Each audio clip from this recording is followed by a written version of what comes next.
बिस्मिल्लाहिर्रहमानिर्रहीम। अस्सलाम वालेकुम स्टूडेंट्स, मेरा नाम कासिम अली है और मैं आपका फ़िज़िक्स टीचर हूँ।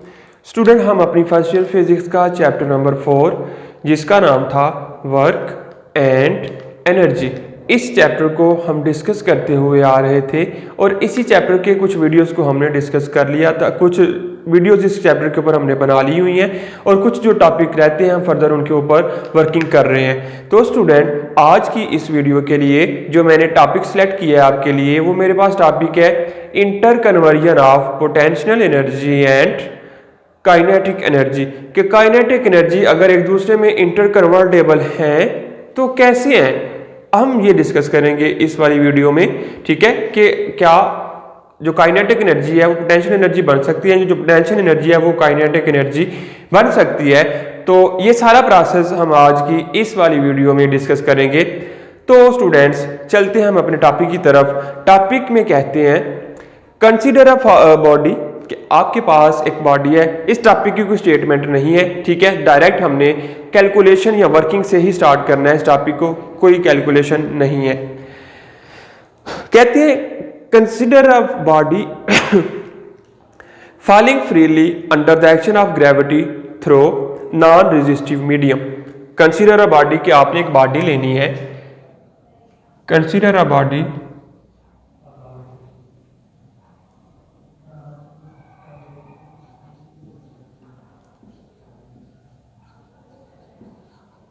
consider a body is falling freely, body is falling freely, consider a body is falling freely under the action of gravity, under the action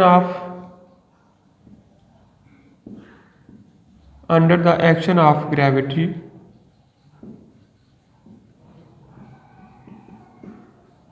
under the action of gravity through a non-resistive medium, through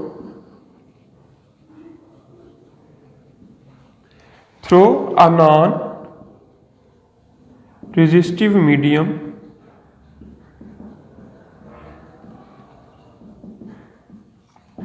through a non-resistive medium। Suppose a body of mass m is attached, suppose a body of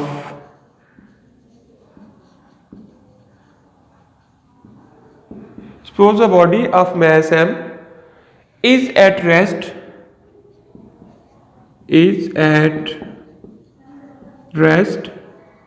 at height h।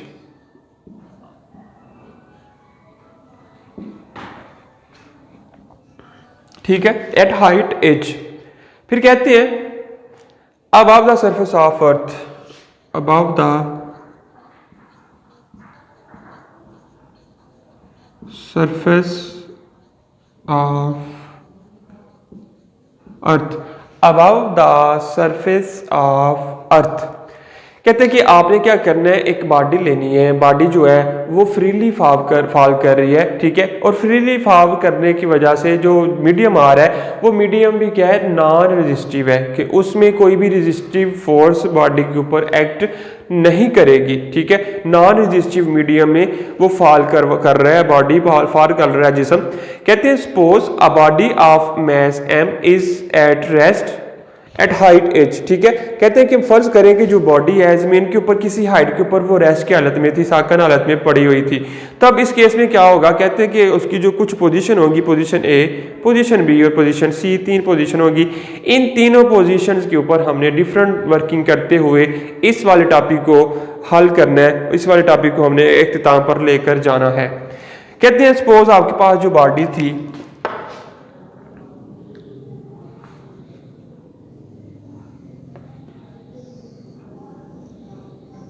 ये आपके पास body थी, body का मास था m।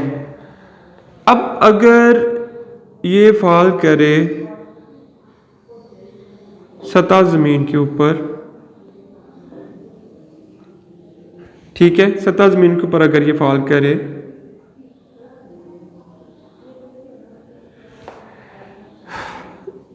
तो student fall करते वक्त यहाँ पर उसकी जो हाइट होगी वो होगी x, ठीक है। यहाँ पर जो होगी वो होगी तो चलिए पहले वो लिख लेते हैं। इधर कहते हैं कि जो पोटेंशियल एनर्जी है ना,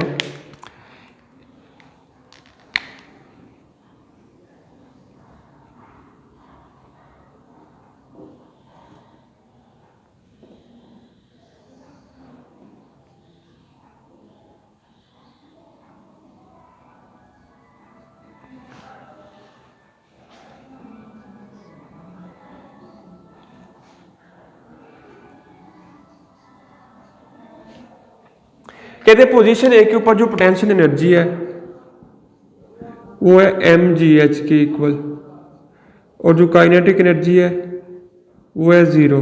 और पोजीशन बी के ऊपर आपके पास क्या आएगा, जो काइनेटिक एनर्जी है, जो सॉरी इधर जो आपके पास हाइट आ रही है वो हाइट आती है h minus x.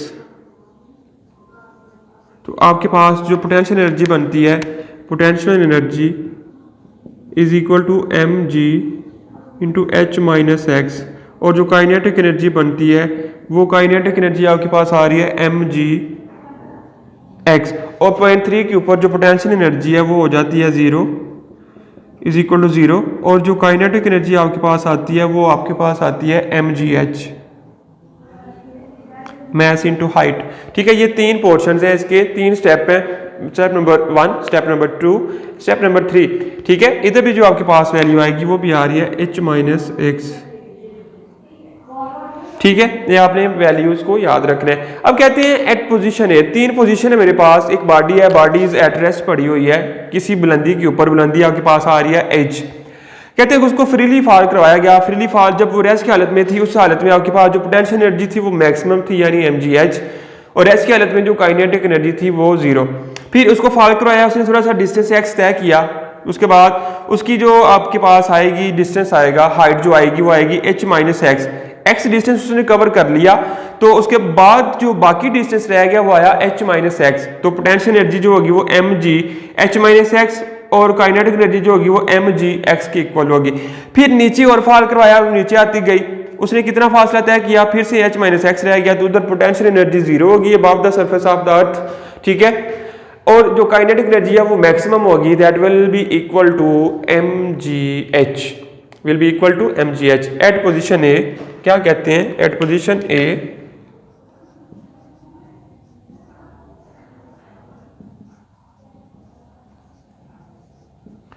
at position A, potential energy of the body mgh, potential energy is equal to mgh, kinetic energy is equal to 0। जो काइनेटिक एनर्जी है वो क्या होगी, 0 होगी। टोटल एनर्जी क्या आएगी, टोटल एनर्जी यानी हमने हमारे पास 3 पॉइंट हमने डिस्कस किए हैं, कंसीडर किए हुए हैं, पॉइंट ए, पॉइंट बी और पॉइंट सी। इन तीनों पॉइंट्स के ऊपर अलग अलग से हमने टोटल एनर्जी को फाइंड करना है, और टोटल एनर्जी फाइंड करने के बाद ऑब्जर्व करना है कि क्या चेंज आया एनर्जी में, क्या प्रोसेस था, ये सारा कुछ हम देखेंगे। ठीक है, तो पहले जो आपके पास टोटल एनर्जी आई, तो टोटल एनर्जी बराबर होती है potential energy plus kinetic energy. तो जब आप इन दोनों को ऐड करें mgh प्लस 0, तो आंसर आएगा E टोटल या EA। ए के ऊपर जो टोटल एनर्जी थी वो आ जाएगी mg और साथ आ जाएगा h। ये वैल्यू आपके पास आ गई टोटल एनर्जी की एट पोजीशन ए। ठीक है, पोजीशन ए के ऊपर जो वैल्यू आई एनर्जी की वो आई mgh। फिर कहते हैं change in potential energy and kinetic energy when body false. ठीक है,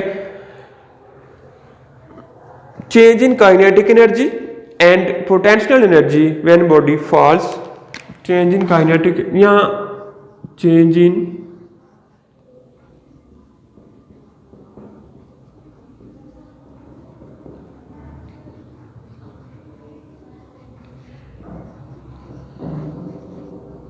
ठीक है, जब बॉडी नीचे की तरफ फॉल करती है उस वक्त उसकी काइनेटिक एनर्जी भी चेंज होती है, उस वक्त उसकी जो पोटेंशियल एनर्जी होती है स्टूडेंट्स वो भी चेंज होती है, यानी दोनों एनर्जी जो है वो चेंज होती हैं। तो एट पोजीशन बी क्या होगा, एट पोजीशन बी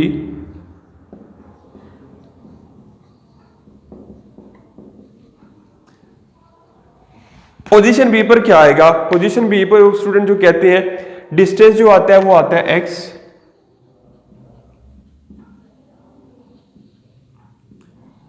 डिस्टेंस जो कवर हुआ वो कितना डिस्टेंस कवर हुआ, उसने x डिस्टेंस कवर किया, ठीक है। उसके बाद जो हाइट रहती है, हाइट आती है वो क्या आती है, ठीक है, हाइट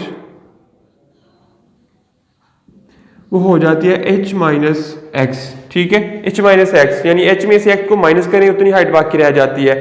फिर जो पोटेंशियल एनर्जी होती है, ठीक है, पोटेंशियल एनर्जी, जो पोटेंशियल एनर्जी आती है वो आती है mg इंटू एच नहीं आएगा, अब h माइनस एक्स आएगा, तो अगर इसको हल करें तो आ जाएगा mg h minus mg x, ठीक है। फिर उसके बाद जो काइनेटिक एनर्जी आती है, kinetic energy is equal to mg x, kinetic energy आपके पास क्या आती है, mg x, ठीक है। तो kinetic energy of body is equal to 1/2 mvb का स्क्वायर, आपने ये याद रखना है इधर, ठीक है, 1/2 mvb का स्क्वायर।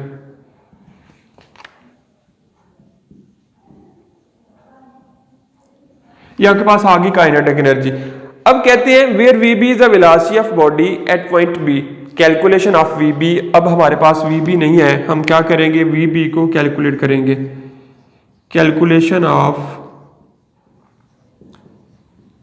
वीबी, ठीक है। वीबी की जो कैलकुलेशन है अब हम उसको डिस्कस करेंगे। कहते हैं by equation of motion, by equation of motion 2AD is equal to VF का स्क्वायर माइनस VI का स्क्वायर, ठीक है। 2AD is equal to VF का स्क्वायर माइनस V का square.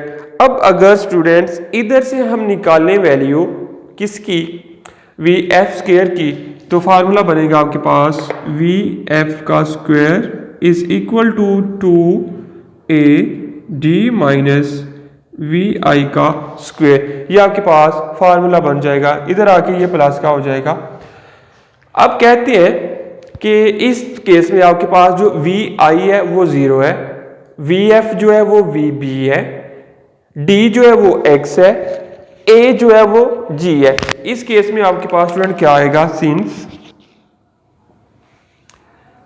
A is equal to G, VI is equal to 0, VF is equal to VB और D is equal to X। जो हमारा case है, हमने अपने केस के मुताबिक इस फार्मूले में सारी वैल्यूज को पुट करना है। तो हमारे केस के मुताबिक जो स्टूडेंट वैल्यूज थी वो जो एक्सेलरेशन A था वो ग्रेविटेशनल एक्सेलरेशन G है, जो इनिशियल वेलोसिटी थी वो 0 थी, जो फिर फाइनल वेलोसिटी VF थी वो VB थी, जो डिस्टेंस D था वो हमारे केस में डिस्टेंस X है। तो इन सारी वैल्यूज को अगर पुट करें हम तो क्या आएगा इस इक्वेशन में, तो आपके पास आएगा VF की जगह आ जाएगा VB का स्क्वायर, VB का स्क्वायर 2GX प्लस 0, तो VB का square is equal to 2GX। तो अगर VB का फार्मूला हम वैल्यू कैलकुलेट नहीं, सॉरी V स्क्वायर की जो वैल्यू आपके पास आई है VB का स्क्वायर, जो वो वाली वैल्यू आपके पास आ गई है, सपोज इसको कह लें इक्वेशन नंबर 1, इसको कह लें equation number 2, put equation 2 in 1, put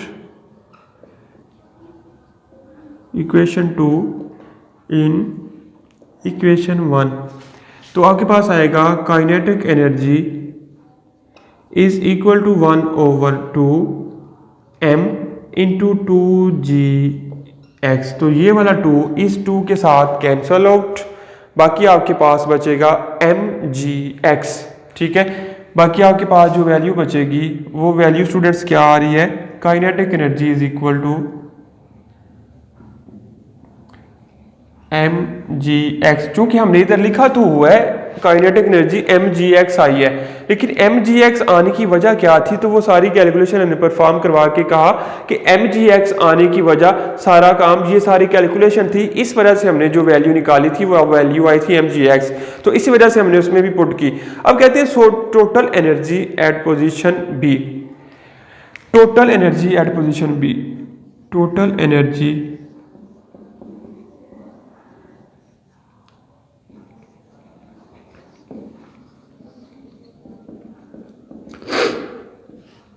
कि बी पोजीशन के ऊपर जो टोटल एनर्जी आएगी वो टोटल एनर्जी क्या आएगी, अब हमने वो कैलकुलेट करनी है। तो total energy students E total is equal to potential energy, या ई बी लिख लें इधर चूंकि पॉइंट बी की बात हो रही है, प्लस काइनेटिक एनर्जी। तो पोटेंशियल एनर्जी आपके पास आई थी mgh minus mgx plus kinetic energy थी आपके पास mgx।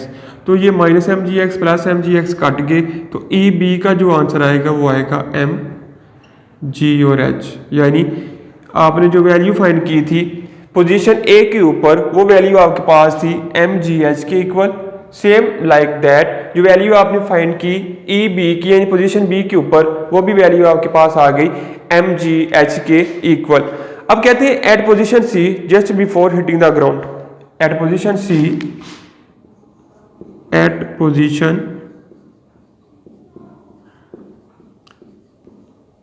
सी। अब पोजीशन सी के ऊपर क्या मामला होंगे हमने उसको डिस्कस करना है। कहते हैं जो downward distance covered by the body था, अब जो इस केस में डिस्टेंस कवर्ड हुआ चूंकि जो पॉइंट सी था देखिए बॉडी के बिल्कुल ऊपर है, सतह जमीन से बिल्कुल साथ है, समझ लो कि इस पॉइंट के ऊपर आगे जाके आपका आ रहा है पॉइंट सी, ठीक है, सतह जमीन से बिल्कुल ना साथ कि जब बॉडी ने जमीन को टच करने, टच करने से पहले का जो पॉइंट था वो पॉइंट है पॉइंट सी। अब इस केस में जो बॉडी ने डिस्टेंस कवर किया था वो सारे का सारा यानी यहां से लेकर यहां तक जो डिस्टेंस है वो आ रहा है h, यानी सारा डिस्टेंस उसने कवर कर लिया। जो h आपके पास जो डिस्टेंस आ रहा है वो आ रहा है h, ठीक है, ये आपने लिखना है। इधर जो डिस्टेंस है आपके पास वो क्या आएगा, डिस्टेंस इज इक्वल टू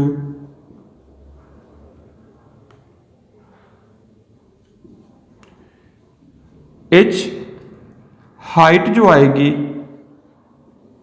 वो आएगी 0। क्यों 0 आई, चूंकि मैं बता रहा हूं कि जो पॉइंट सी हम ले रहे हैं, पॉइंट सी की बात कर रहे हैं, वो just before touching the ground, ठीक है, जमीन से, यानी ये मेरे पास सतह जमीन है, ठीक है, और इस जमीन को टकराने से पहले की जो हाइट है वो हमारे पास हाइट है वो h, और h इस केस में हमारे पास 0 है। फिर कहते हैं इसमें जो पोटेंशियल एनर्जी आएगी, चूंकि पोटेंशियल एनर्जी वो भी इसमें आती है 0, और जो काइनेटिक एनर्जी है वो होती है मैक्सिमम mgh। क्योंकि जो जब वेलोसिटी है, जो जब कोई बॉडी मोशन में होती है तो मोशन में तेजी से मोशन में होने की वजह से उसकी जो पोटेंशियल एनर्जी है वो मिनिमम हो जाती है। जब काइनेटिक एनर्जी मैक्सिमम होती है, पोटेंशियल एनर्जी मिनिमम, तो काइनेटिक एनर्जी मिनिमम होती है एट हाईएस्ट वेलोसिटी या एट हाईएस्ट स्पीड, तो उस वक्त काइनेटिक एनर्जी मैक्सिमम, तो पोटेंशियल एनर्जी क्या होगी, मिनिमम होगी, ठीक है। अब कहते हैं काइनेटिक एनर्जी इधर बेसिकली होगी mgh, लेकिन हमने प्रूव करना है, कैसे प्रूव करेंगे, 1/2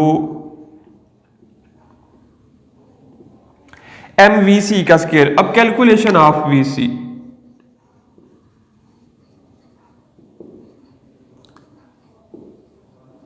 ठीक है, कैलकुलेशन ऑफ vc जैसे हमने v भी निकाली थी उसी तरह निकालेंगे।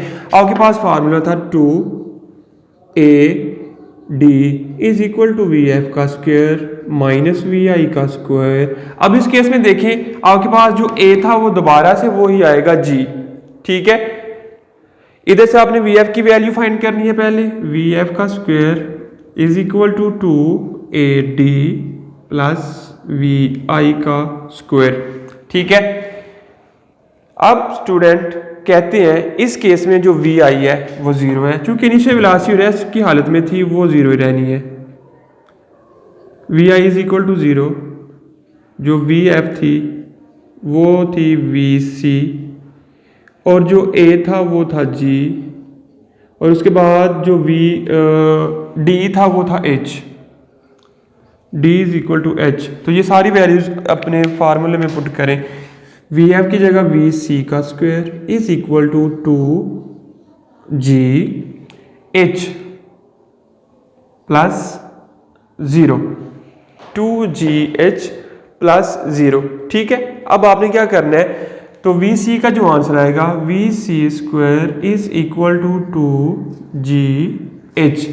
अब ये वाली वैल्यू स्टूडेंट आपने पुट करनी है इस वाले फार्मूले में। ठीक है, आपके पास आएगा 1 kinetic energy is equal to 1/2 mgh, साथ में आ रहा है 2, तो ये 2 इस 2 के साथ कट गया, तो काइनेटिक एनर्जी आ जाएगा mgh के इक्वल। ये आपने याद रखनी है वैल्यूज। डायग्राम में तो हमने लिख ली कि C के ऊपर जो काइनेटिक एनर्जी mgh है, C के ऊपर जो काइनेटिक एनर्जी है वो mgx है, लेकिन विद प्रूफ हमने ये भी निकालना है, ये भी बताना है कि ये वाली वैल्यूज आई हैं तो आ क्यों रही हैं। ठीक है, ये वजह हमें बतानी पड़ेगी।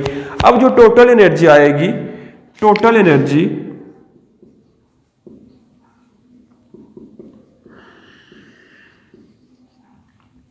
वो आएगी EC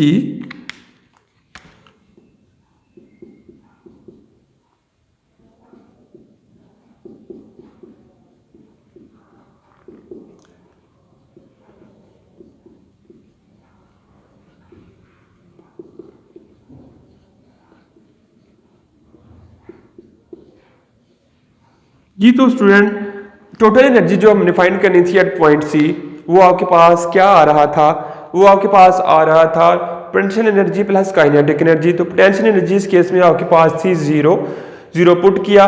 काइनेटिक एनर्जी थी आपके पास इस केस में mgh, तो mgh पुट किया। तो 0 में कोई चीज भी अगर आप एडअप करते हैं तो वो चीज एज इट इज आ जाती है, उसमें कोई चेंज नहीं आता। तो हमने क्या किया, EC is equal to mgh था, तो ये हमारे पास आ गया। यानी 3 डिफरेंट पॉइंट्स के ऊपर, point number 1 at A, point number 2 at B, point number 3 at C, तीनों के ऊपर हमने डिफरेंट या सेपरेटली टोटल एनर्जी को कैलकुलेट किया। तो टोटल एनर्जी को कैलकुलेट करने के बाद जो हमारा आंसर आ रहा है, ठीक है, हर पॉइंट के ऊपर जो आंसर है वो सेम आ रहा है। यानी टोटल एनर्जी जो पॉइंट ए पर थी वो भी क्या थी आपके पास, जो बी पर थी वो भी क्या, और जो सी पर थी वो भी क्या थी, mgh। तीनों पॉइंट्स के ऊपर, पॉइंट ए, बी और सी के ऊपर जो टोटल एनर्जी आ रही है वो mgh के इक्वल आ रही है। ठीक है, बाकी तरीकाकार मुख्तलिफ है कि ऐसे क्यों आ रही है, लेकिन जो आंसर आ रहा है कैलकुलेशन का वो सेम आ रहा है, और वो है mgh। ये आपने याद रखना है। फिर कहते हैं आगे इसकी कंक्लूजन निकाल लें।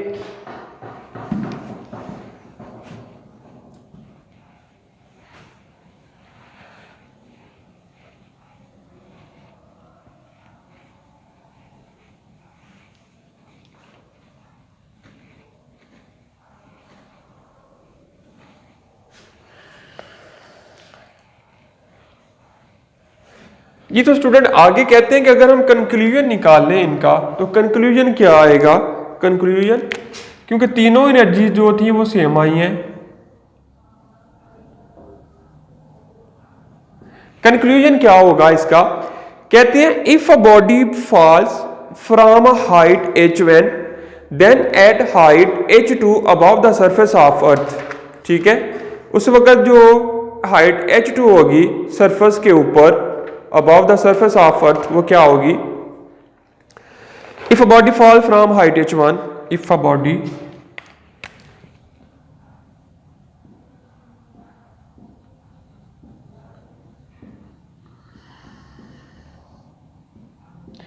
body fall from height h1 then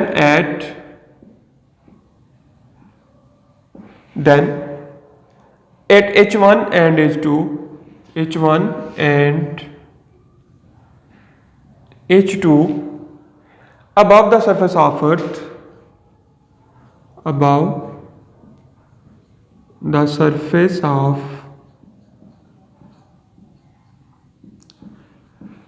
surface of earth के जो लॉस इन पोटेंशियल एनर्जी होता है वो बराबर होगा loss in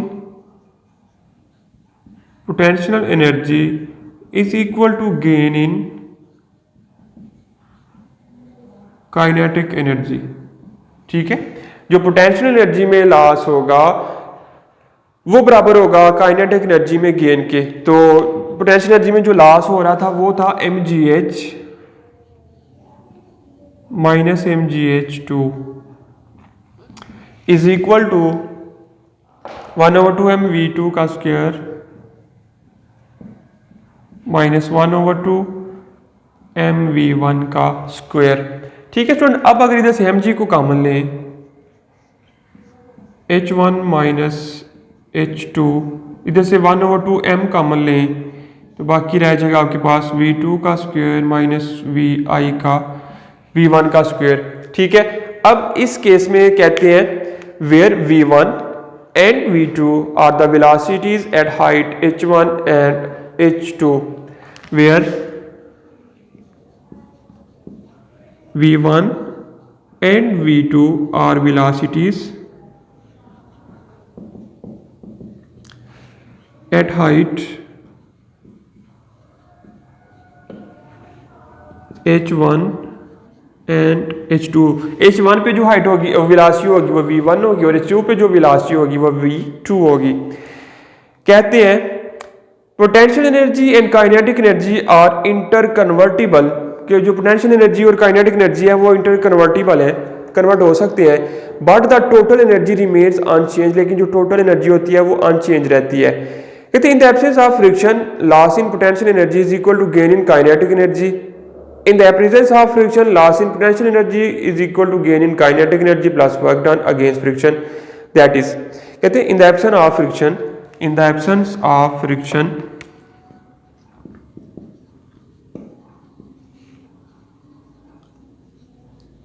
in the absence of friction, ठीक है, फ्रिक्शन की गैर मौजूदगी में, in the absence of friction, in the absence of friction loss in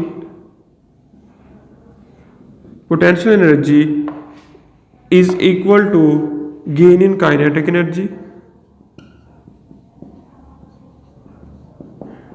and in the presence of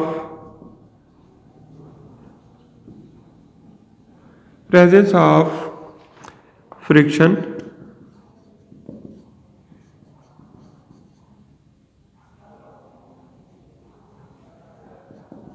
in the presence of friction loss in potential energy is equal to gain in kinetic energy plus work done. Plus क्या आएगा, साथ work done आ जाता है तो आपके पास जो mathematical form बनती है mgh is equal to 1/2 mv का स्क्वायर प्लस f और साथ आ जाता है d, यानी वर्क डन। अब d डिस्टेंस था लेकिन हमारे पास अब वर्टिकल की बात हो रही है तो डिस्टेंस आएगा h। ये आपके पास स्टूडेंट टॉपिक था आज का जिसका नाम था inter conversion of potential energy and kinetic energy. इस टॉपिक को बड़ी ब्रीफली डिस्कशन के साथ हमने एक्सप्लेन किया इस वाली वीडियो में। आई होप कि आपको समझ आई हो।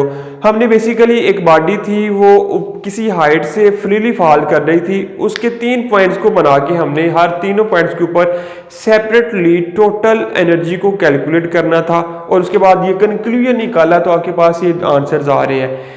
इतना डिफिकल्ट नहीं है, सिंपल सा कॉन्सेप्ट था। अगर आप इसको ध्यान से करेंगे तो इसकी समझ अच्छी तरह से आपको आएगी। तो स्टूडेंट्स आज के लिए इस वीडियो तक यहाँ इतना ही काफ़ी है। हम मिलेंगे अपनी एक न्यू वीडियो में अपने नेक्स्ट वीडियो यानी कि और अपने नेक्स्ट टॉपिक के साथ। तब तक के लिए मुझे इजाज़त दीजिएगा। अल्लाह हाफिज़। वीडियो पसंद आई तो लाइक करें, अपनी राय कमेंट करें। ऐसे ही मजीद वीडियोस के लिए हमारा चैनल सब्सक्राइब करें और बेल का आइकन दबाएं ताकि आपको हर वीडियो का नोटिफिकेशन मिलता रहे।